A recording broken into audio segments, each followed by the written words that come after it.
galera, bom dia, boa tarde, boa noite, professor Rafael aqui, e no vídeo de hoje eu vou te ensinar 9 dicas infalíveis para você interpretar todos os tipos de texto na prova de Ciências Humanas no Enem. Nesse vídeo aqui eu vou abordar todos os textos base que fazem parte da prova de Humanas do Enem, e eu vou te dar uma dica para você interpretar cada um deles, fazendo com que você aumente, obviamente, os seus acertos.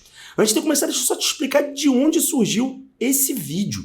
Esse vídeo surgiu, obviamente, não só da proposta lá do meu curso do Plano do Gabarito, que inclusive está na Black Friday com o cupom BLACK do Plano, se você quiser se matricular, mas ele surge também de uma série de dúvidas que as pessoas me mandam lá no @prof.rasfael sobre, de fato, como a gente faz para aumentar os acertos na prova de Ciências Humanas do Enem. Cara, eu não sou defensor da tese de que a prova de Ciências Humanas do Enem ela é interpretativa. Só que quando você pega a matriz de referência, né, que baliza ali como vão ser as questões da prova de humanas, você vê e você repara claramente que algumas habilidades daquela matriz, elas dizem respeito a alguns tipos de texto específico. Então, nas competências mais ligadas à geografia, a gente tem a capacidade de leitura de mapa, algumas sobre meios de comunicação, a gente tem, logicamente, né, as matérias jornalísticas ou ainda as fotografias. A gente tem também, né, naquelas mais ligadas à história, né, produção de memória, os documentos históricos. Então, assim, se você fizer uma leitura detida da matriz de referência das 30 habilidades da prova de Ciências Humanas, você vai ver que, embora a prova do Enem não seja interpretativa, boa parte da prova do Enem é sim baseada em leitura de diferentes tipos de texto base, o que não é necessariamente interpretação de texto, mas é sim um conjunto de habilidades que o Enem exige que você domine. Então eu vou te ensinar aqui basicamente 9 desses principais, né, ou 2 principais no caso, textos da prova de humanas, começando talvez por um dos que são mais recorrentes, que é a fotografia.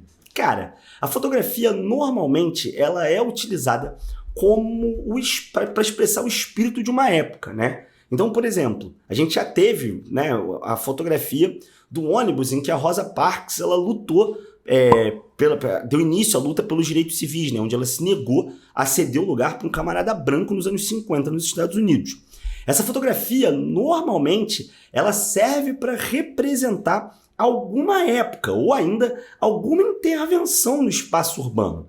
O que você vai precisar fazer é observar atentamente a fotografia, porque ela possui elementos não textuais, ou seja, ela possui uma intencionalidade do fotógrafo que você vai precisar extrair, né, para que você consiga fazer aquela questão. Lembra sempre, né, na prova de humanas do Enem, o que valida a resposta é o texto base. Então, muito provavelmente, o cara coloca ali aquela fotografia porque ela tem alguma intencionalidade e, consequentemente, ela vai te levar ao gabarito da questão. Então, observe atentamente ela e aos elementos, sobretudo, que não são textuais. O segundo tipo de texto ele se divide em algumas formas, tá? Que são chamados textos literários. Aqui eu vou dar uma dica comum para todos eles, seja poesia, seja trecho de romance, seja, obviamente, o texto literário que for, que é você observar a intenção do eu lírico. Normalmente, o eu lírico, na poesia, ou o narrador do texto do romance, ele possui uma posição, né? Ele está descrevendo um fenômeno. Então, por exemplo, quando um trecho de romance cai, normalmente na prova de história do Enem, cai muito, inclusive, ele vai cair para representar, logicamente, algum conceito que você estudou na aula de história. Um exemplo clássico é uma questão com um trecho do romance O Tempo e o Vento, do Érico Veríssimo, em que retrata-se uma cena sobre o coronelismo, né, sobre a disputa eleitoral dentro do coronelismo. Então ali, o que você vai precisar entender? Você vai precisar extrair qual é a posição do autor, o que o autor está retratando. Se for num romance, essa representação ela é um pouco mais neutra. Se for numa poesia, o eu lírico, normalmente ele adota uma posição um pouco mais participativa, né? Ele tem uma posição, então você vai ter que atentar muito, né? As figuras de linguagem, né? Então na poesia, por exemplo, a metáfora é muito presente, a ironia é muito presente. Então você vai ter que normalmente identificar dentro desse texto literário, quando ele não é um texto de prosa, que a gente chama, né? Tipo um romance, né? Que é mais direto, um estilo mais de contação de história, quando é uma poesia, você vai ter que observar muitas figuras de linguagem que o eu lírico utiliza. Porque é a partir delas que, muito provavelmente, você vai entender o texto base e você vai conseguir entender aquilo que é um desafio, né? Que é entender, de fato, a poesia. O terceiro tipo de texto que a gente tem aqui, cara, que é bem recorrente, caiu no Enem do ano passado umas 2 vezes, inclusive na prova de humanas, é a música. Normalmente, questões com música são muito fáceis e você não pode errar. Meu Deus, você não pode errar questão com música. A música, ela normalmente apresenta algum tipo de crítica social, né? Crítica social foda, lacradora, não. Às vezes é até, no passado até era, né? Que era aquela admirável gado novo. Criticava ali a passividade das pessoas. A música, ela tá na prova do Enem, normalmente, como texto base, para apresentar algum tipo de crítica social. Então você tem muitas questões, né? Que apresentam músicas da ditadura, agora menos, já que a ditadura tem caído bem menos, né, com esse novo governo, mas até 2018 você tinha músicas, né, da ditadura, Cálice, por exemplo, Vai Passar, do Chico Buarque, enfim, músicas que apresentam uma crítica, né, ao período ditatorial. Você já teve, por exemplo, ano passado a gente teve, inclusive, né, letra de samba apresentando uma crítica, né, a posição do governo do Vargas sobre a questão do trabalho, né, a utilização do samba, não como crítica, mas como reafirmação da imagem do trabalhador. Então é sempre a música, ela é sempre trazida ali, ou normalmente como uma crítica, ou com a reafirmação da posição de algum momento histórico ou de alguma situação social que a gente vive no nosso período. Então você vai ter que atentar muito para isso. Normalmente, a crítica social da música ela é muito clara, é muito fácil de ser observada. O quarto ponto, e que é, assim, talvez seja o mais importante deles, cara, ele é muito importante, ele não é o mais recorrente, mas é o mais importante, são os mapas. Cara, mapa na prova do Enem está para representar um processo geográfico ou geohistórico.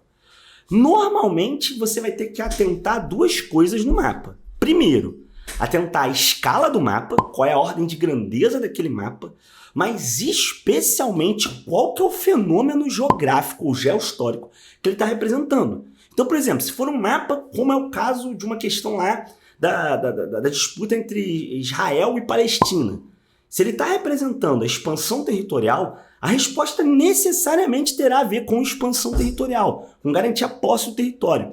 Se ele está representando, por exemplo, a distribuição das indústrias dentro do Brasil ou das plantações de uva dentro do Nordeste, do Sul brasileiro, por exemplo, a resposta vai ter, logicamente, relação com, de fato, a distribuição da plantação de uva ou das indústrias, o que quer que o mapa esteja expressando. Então, aquilo que o mapa expressa, ou seja, o fenômeno geográfico que o mapa expressa, ele tem relação direta com a resposta. Então, observe e entenda atentamente qual que é, de fato, o fenômeno geográfico ou ainda o fenômeno geohistórico que está representado naquele mapa. O quinto tipo de texto básico que a gente tem aqui são os gráficos e as tabelas. Os gráficos e tabelas são textos que são idênticos, só que eles têm ali formas distintas de expressar a mesma coisa.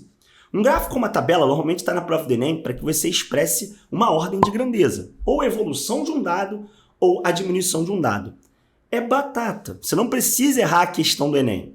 Por que você não precisa errar a questão do Enem? Porque na prática você só precisa entender qual que é a variação que está sendo expressada pela tabela, qual é a variação que está sendo expressada pelo gráfico. É um aumento de alguma coisa, é a diminuição de alguma coisa, é a diminuição de mais coisas, né? De 1 ou 2 ou 3 coisas. Você vai ter informações na tabela que, consequentemente, serão mobilizadas na prova.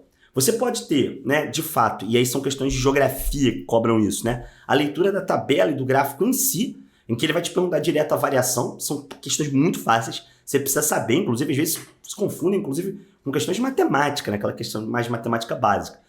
E você vai ter questões que normalmente são história, sociologia, né, que são um pouco mais difíceis, em que ele vai perguntar algum tipo de causa para a variação daquela ordem de grandeza na tabela. Então, isso é uma questão clássica de uma tabela com a entrada de escravos, e aí a questão queria saber o que tinha feito a entrada de escravos diminuir no Brasil, que era a proibição do tráfico internacional de escravos. Então, você vai ter sempre que mobilizar qualquer ordem de grandeza.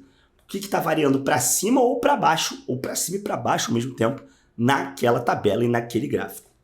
O sexto tipo de documento são as chamadas matérias jornalísticas. Então, a habilidade inteira para a prova do Enem, para matéria jornalística, para meio de comunicação. Então, assim, cara, pode cair questão com um discurso de rádio, pode cair questão com uma crônica de jornal, pode cair questão com uma matéria jornalística especificamente. E o que você vai precisar entender aqui, e que está inclusive no texto da matriz de referência do Enem, tá? É que matéria jornalística ela não é neutra, né? Ela tem usos políticos. Então, na prática, o que você vai precisar entender quando você lê uma matéria de jornal é o fato de que essa matéria de jornal ela é escrita por alguém ou por um veículo de comunicação que tem uma intencionalidade. Muitas vezes, essa matéria de jornal ela não relata um simples fato, mas ela relata também a posição sobre esse fato que o veículo de comunicação está expressando. Então, fica muito atento a isso, tá? Tenta ver o posicionamento dessa matéria de jornal. Então, se for uma matéria de jornal, por exemplo, sobre direitos, então é uma questão clássica, né? Também sobre o conflito árabe-israelense, em que é uma matéria em que o jornalista está efusivo, né? Está muito feliz com a conquista de direitos, né?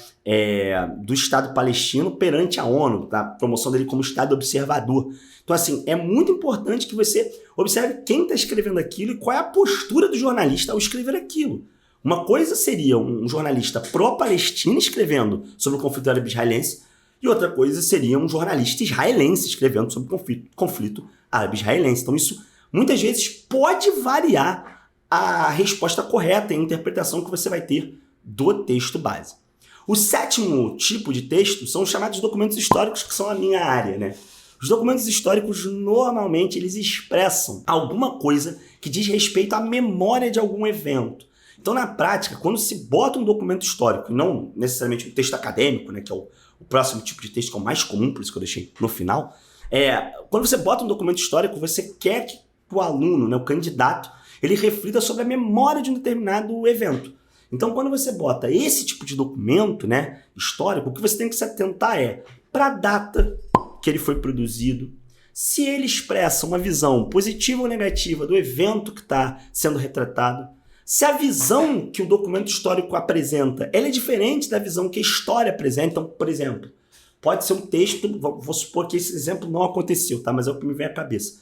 Um texto de um torturador na ditadura militar, ele é diferente, por exemplo, de um texto sobre a ditadura militar acadêmico, né? E muitas vezes a questão do Enem ela pode cobrar a diferença entre essa memória que esse documento histórico tenta construir e o que a história afirma sobre aquele evento. Então, muita atenção. Preste sempre atenção, porque a questão do documento histórico normalmente é a questão sobre memória, que é da competência 1 da prova de humanas do Enem. Então, você precisa ficar muito atento, de fato, a isso. O oitavo tipo de texto, para a gente já começar a se encaminhar para o fim, graças a Deus, que você deve estar de saco cheio de mim, é, de fato, o mais importante deles, que são, obviamente, as obras acadêmicas. Cara, das 45 questões, umas 22, 23, metade da prova, pelo menos, ela é composta por trechos de obra acadêmica.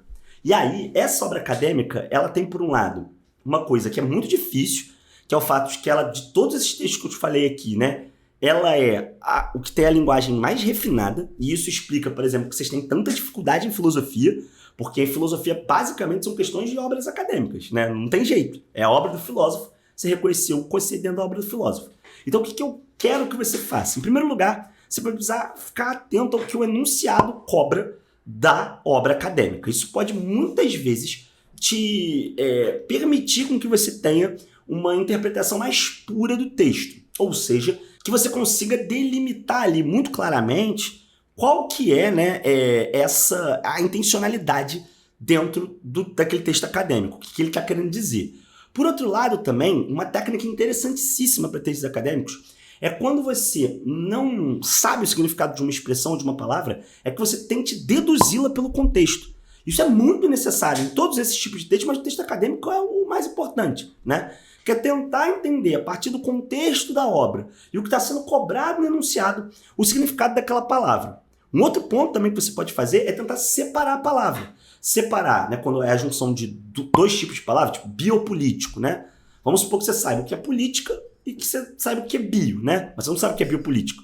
É só juntar o significado das duas. Bio vem de vida, política vem de política. Então, é um projeto político que se organiza pela vida. Então, na prática, tenta, quando você esbarrar com palavras de conceitos difíceis de textos acadêmicos, tenta separar realmente para você chegar ao radical da palavra que você talvez saiba o significado.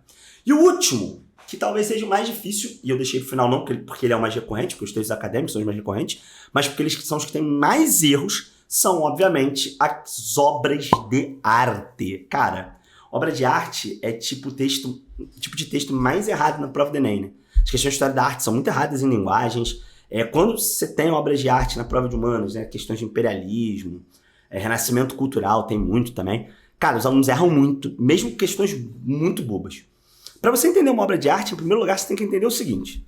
As obras de arte, elas sempre vêm na prova do Enem com elementos textuais e não textuais. Diferente das fotografias, que às vezes vêm sem elementos textuais, as obras de arte vêm com elementos textuais e não textuais. Então a primeira coisa que você vai precisar atentar é a referência, ou seja, não só quem pintou aquela obra de arte, mas o que ela expressa. Para além disso, você vai procurar elementos textuais que descrevam essa obra. Seja um texto de apoio embaixo, seja de fato dentro da própria obra. Normalmente os elementos textuais eles têm que ser a primeira parte para você interpretar uma obra de arte, para depois você observar aí sim os elementos não textuais. Se você simplesmente tentar interpretar a obra sem os elementos textuais dela, você muito provavelmente não vai conseguir entender qual foi a intenção do autor. Por quê? Porque de todos esses textos aqui, os mais abertos são obras de arte. Obras de arte, por exemplo, podem ser interpretadas de diferentes formas. Então, fica muito atento, porque a referência da obra de arte e algum texto de apoio ou na obra ou embaixo, né, como um segundo texto, né, um texto acadêmico, uma matéria de jornal, eles vão balizar como você tem que interpretar a obra de arte. Bom, galera, esse foi o nosso vídeo sobre 9 dicas para você interpretar os textos da prova de Ciências Humanas do Enem. Espero que vocês tenham gostado. Ficou um vídeo longo, mas, cara, é isso. Essa semana eu estou entregando um conteúdo denso para vocês, que está lá dentro do meu curso. Mais uma vez, lembrando, como eu falei no começo do vídeo, a gente está com a promoção com o cupom BLACK do plano. Você consegue 25% de desconto para se matricular no plano do gabarito e arrasar ainda na sua prova de Ciências Humanas do Enem, aprendendo a interpretar esses textos. Um método de questões exclusivo que vai fazer com que você acerte pelo menos as questões fáceis e médias da prova de humanas do Enem. Então é isso, galera. Um forte abraço para vocês e até a próxima!